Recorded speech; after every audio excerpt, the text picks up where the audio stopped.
Thank you so much, Keyonna, for sharing with us the importance and the advantages of being a selfless leader. I think it's really amazing how this perspective really deepens one's commitment to leading and really puts the focus on benefiting the community. So thank you for sharing that in your takeaway. And speaking of your takeaway, you talked a lot about how being selfless has very much improved your leadership. Can you tell me a little bit more about how it's done that? Yeah, of course. I think I remember back before my freshman year, when I attended lead camp. And for those of you guys who may have been there, we do tend to take these exams that sort of list our top 5 leadership strengths. And I remember all of mine were in the area of strategic thinking. And there's 4 different categories, but strategic thinking in particular struck me as something that was sort of very internal because it related to your thought process. And so because of that, and the fact that I know that I tend to be more introverted by nature, I figured that I wouldn't really be able to have that much of an impact with an organization. Or if I did, it would be something that was very behind the scenes. But what I realized is that even my ability to communicate with people became a lot easier because I started realizing that the ultimate goal of what I want to do relates to other people. And so it's going to force me to have to improve skills in that area, which not only has helped me professionally, but it's helped me personally in building relationships with my fellow students on campus and even outside of that and other things that I've been involved in. And so it's amazing how when you develop different leadership skills in various areas, you just become a more well-rounded individual overall. And you can benefit people in the context of maybe joining a leadership group or joining a club, but you can also just be a better friend, you can be a better mentor and a better peer. And so I found that that's something that's truly amazing about viewing leadership as a process where you're constantly growing and evolving. Well, and that reminds me of the fact that when you know what your strengths are, you have much more of an ability to express those strengths and sort of give more of yourself in Mm-hmm. that process, right? So getting to learn about who you are as a leader is critical to be a selfless leader, right? It's So amazing. appreciate It's that. kind of like when you actually play a game, you know, and if you have like an avatar or something, as you increase the different levels, you unlock new skills and new Mm, treasures and abilities. And in life, I guess the more you work on yourself, and being in leadership roles forces you to constantly work on yourself, right. you find that you gain different things from it each time. Absolutely. Awesome. And within your takeaway, you also focused on your own type 1 diabetes and managing Mhm. that and becoming an advocate for others who don't necessarily have access to the resources that you do.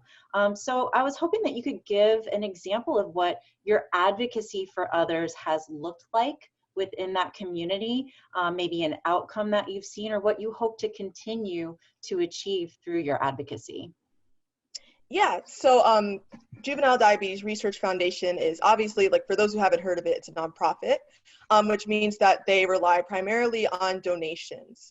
And I was a youth ambassador in high school, which was basically this group. And when I had joined, I believe it was, I think, the second year that they were having that program, which is really cool because I kind of got to be there and see it from the ground up. And so I joined as a junior in high school.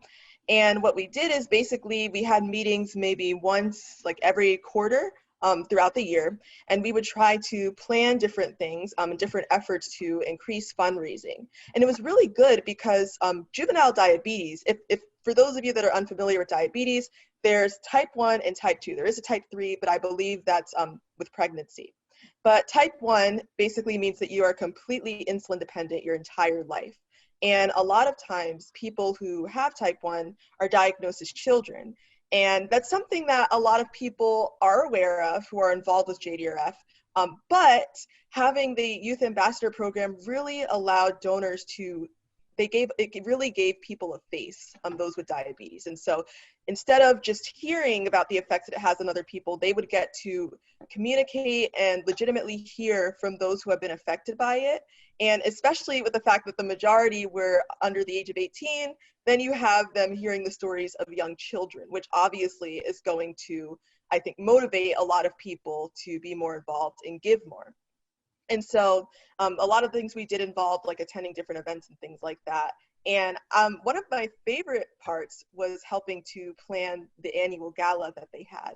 And so we didn't really have like too big of a role there. We would essentially just help out with administrative things, but it was really just amazing seeing a lot of people who just have a lot of resources come together for a cause. I think it was just really, really amazing and special.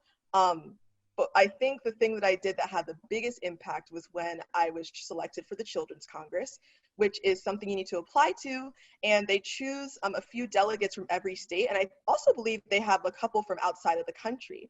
And what we would do is we would go to Washington. It's a biannual program. We would go to Washington and we would advocate with lawmakers on account of the Special Diabetes Program. And what the Special Diabetes Program does is essentially funds research dedicated to T1D.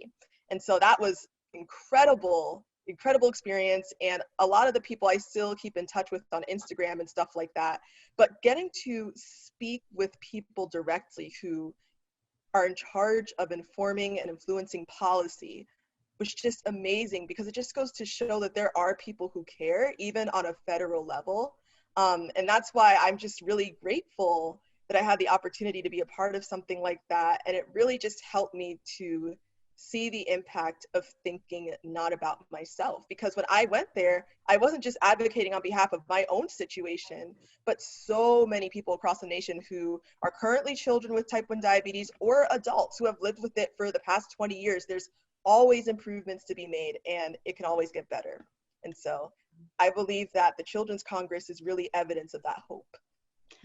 Oh, thank you on behalf of the community for your commitment to that. I mean, and it means so much more being someone that has the condition and can really empathize with what people need and can advocate so much more strongly and knowledgeably, as a result of your involvement and commitment. So that's a great story to share, and thank you for sharing that personal story about it.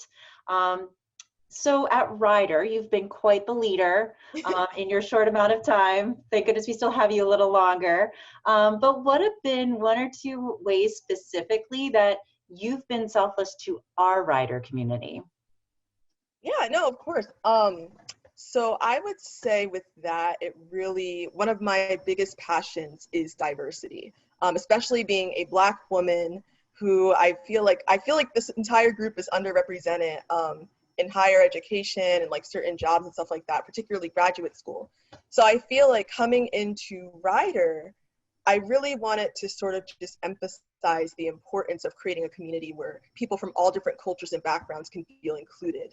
And this grew in 2020 when we had the George Floyd protests. I mean, it was like it lit a fire inside of me. And so to start, one of the first things I committed to when I came to Ryder was Tapestry, which is a group that essentially talks about multicultural issues in a magazine that is published once a semester. Right now, we're in the process of working on student films, but the article that I wrote when I first came to college was about the concept of financial abuse, which is something that a lot of people are not super informed about. And we tend to hear about many different forms of abuse, but financial abuse in particular is very subtle, and it tends to occur alongside other forms of abuse. And so that was something that I had not known a lot about, but the topic itself came up in a discussion that we were just having over a roundtable essentially. And I just decided to take on the article and do research into this topic that I didn't know really anything about, and just publish a piece on it, because I feel like it's important and people need to be educated on things like this, because that way, if there's somebody in your personal life who is in a situation like that, you can know how to identify it and how to give somebody the resources to get out of that situation. And then during the George Floyd protests, obviously there was the formation of a couple different committees dedicated to different tasks, such as finding a chief diversity officer. And I remember when those emails were sent out, I was kind of like, what are some of the ways that I could contribute? I knew that I wasn't on them, but I just felt like I wanted to be able to do something, And so I had reached out to, I forget exactly who I reached out to, but I reached out to somebody in administration, and I just asked, hey, I would just love to get involved with these efforts in some way. And so throughout the summer, there wasn't really much information, but at the end of the summer, I was invited to be on the President's Council of Inclusion, which is the group that formed the Inclusive Excellence Plan, which is a multi-step plan completely dedicated to increasing diversity on campus and really cherishing it in a way that not only attracts prospective students, but creates an environment where that is something that becomes the core of the rider educational experience. And so that's really been incredible, just being able to communicate with a lot of like-minded individuals and also being able to see the tangible ways that Rider is attempting to make an impact in this area. You really helped, I think, illustrate the fact that to be selfless is also to be curious, to want to impart knowledge, to want to educate, to want to make a contribution, and to heed a call when that call is given. And whether or not you're, if you're, and just in your example, well, I'm not sure what I can do, but I'm sure I can do something. So let me at least put myself forward as a person who can contribute. So thank you for sharing that, because I think a lot of times students might be a little wary of getting involved and engaged, and it's just pushing yourself out of your comfort zone sometimes, right? Oh, I absolutely agree. And it's something that at first can be very intimidating. When I sent that email, I was definitely a little bit scared. I just felt like I didn't want people to think I was overstepping or trying to get involved in something that I wasn't invited in. But I also feel like at the end of the day, there is always strength in numbers. And so even if you feel as if you're doing something that doesn't really mean that much, even if you're just called to, I don't know, hand out flyers for an event related to diversity, people might not know about that event unless you're handing out the flyers. So I just kind of feel like it's important to never take the value out of any role that is contributing to the greater good. Awesome. My last question for you. So as we know, there are still people in our communities, in our nation, who still look at leadership as more of an individualistic process, more, what am I going to get out of being in a leadership role or leadership position? What would be your argument to a person who might have that philosophy or that viewpoint to change that, to be more selfless? What do you think would convince them to perhaps sort of change their mindset? I think one of the biggest things is remembering that at the end of the day, leadership is an attempt to carry out a mission and trying to influence something so that it can become a success. And if a person is only focused on what they can gain from an organization or a project, then ultimately the entire mission is going to fall apart. I mean, there's going to be no real need for it if it's only benefiting one person, right? So I think that that's something to really keep in mind. And it's definitely difficult. It is not something that's easy. It's something that takes a lot of practice. And I think an area of leadership that's underemphasized is the idea that at the end of the day, it involves training your mind not to sort of result to this selfish mindset where you're just thinking about what you can gain from something.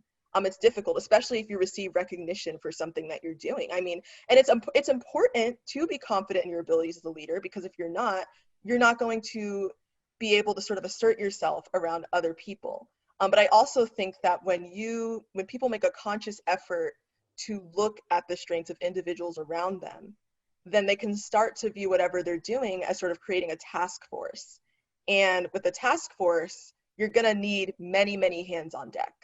And so I think it's really just understanding that while every individual is powerful and every leader should be confident in the fact that they have the ability to do something important, they should also recognize that without the help of other people, there are limits. We're all human and we all have limits. And so again, it's just something that takes time, and I believe it does come with experience, but I think it is something that every leader at some point has to reckon with. Absolutely. There's strength in numbers and there's strength in empowering others. Perfect. Thank you so much. Keyonna, is there any other last piece of wisdom or advice that you want to share with those who are watching today? Yeah, honestly, I would just say seek to become a leader outside of the context of any official place or title. And the reason why I say that is, again, I think that a lot of people think of leadership as something that can be placed on a resume. Regardless of whether or not you're thinking about it in a selfish manner, I still think people just think of it as there has to be a legitimate position in order to say that you're a leader. But I think at the end of the day, leadership is, honestly, it feels to me less like a trait and more like a journey, because it's something that you're going to gain from experience, whether you're in an organization or not. And so I would just say, just keep being a learner, because in time you're going to find ways to apply that in whatever you do. Love it. Thank you so much for taking the time to share your leadership lesson with us and with the community. Truly, truly appreciate it. Thank you. Thank you. This was wonderful. Good. I'm glad you had a good time. We did. Thank you.